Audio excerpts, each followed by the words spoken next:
Well, hello everyone. My name is Zachary O'Shea, and this is Box of Teeth. I don't just create Dungeons & Dragons and other role-playing content. I am also a horror author, and I do have a book, Psychopomps, that is coming out here on Friday. So it's book 2 in the Crimson Thread series. It is a ghost story, a dark fantasy story, and more, and I want to read you an excerpt from it right now. This is from Chapter 8, The Infection. The mechanical rumble of industrial-strength washers and dryers drowned out everything else as Dr. Crawford worked off muddy boots. He left his loafers on the lip of the defunct incinerator. Only a single rusted hinge remained on its door. The brick interior was black with char from hundreds of burns. Maybe he should slide a receiver in there and see what happened. He planned to dispose of them using it and wondered where the chimney ended now, sealed underneath the rec room, he suspected. The shrink slipped on fancier shoes and wondered what to do about his filthy trousers. Would he be able to change into his spare clothes before the meeting and before anyone else noticed in between? He pushed open the sliding door, letting the humid but wonderfully warm air envelop him.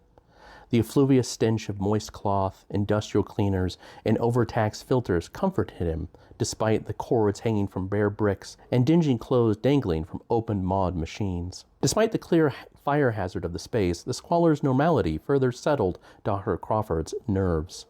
He pushed aside a cart glutted with dirty linen, intent on hurrying to his office. Between the doctor and the door, though, stood a gray-clad patient he recognized as the laundry helper.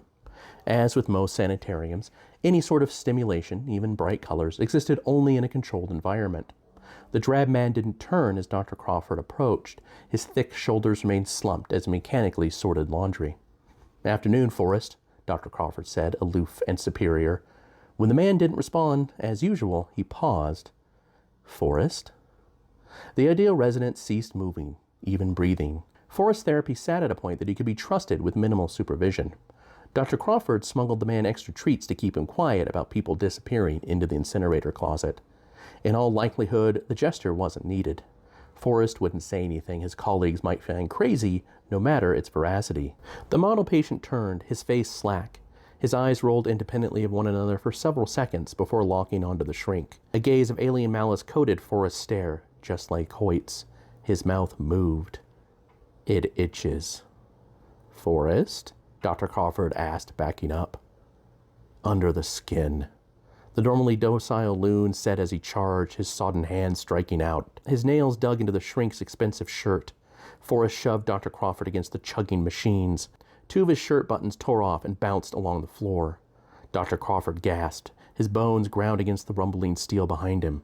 He slapped his hands at Forrest's wrists and pulled. "Let go!"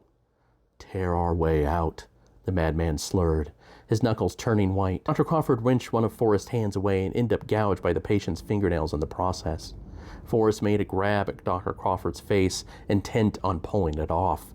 Desperate and out of options, Dr. Crawford headbutted him. Blood exploded from Forrest's nose, but he slammed the doctor into the washer one more time before letting go. "Forrest!" The sharp word erased the madness from the patient's expression. A mournful groan rolled from Forrest's throat, mixed with deep-seated confusion. He careened aside, holding his nose, and said, "Dr. Crawford, I'm sorry. I don't know." Red mucus oozed through Forrest's fingers. Okay, there we go. That's the start of Chapter 8, and there was some horror before, and there's certainly a lot more horror and fantasy and twists after. Again, if you found that interesting, Psychopomps comes out this Friday on Amazon in either paperback or Kindle form. You can either find it there or go over to www.zacharyoshea.com and follow the link to it.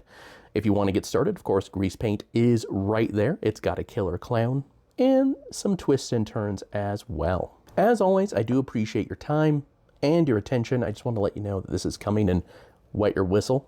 Have a wonderful rest of the day.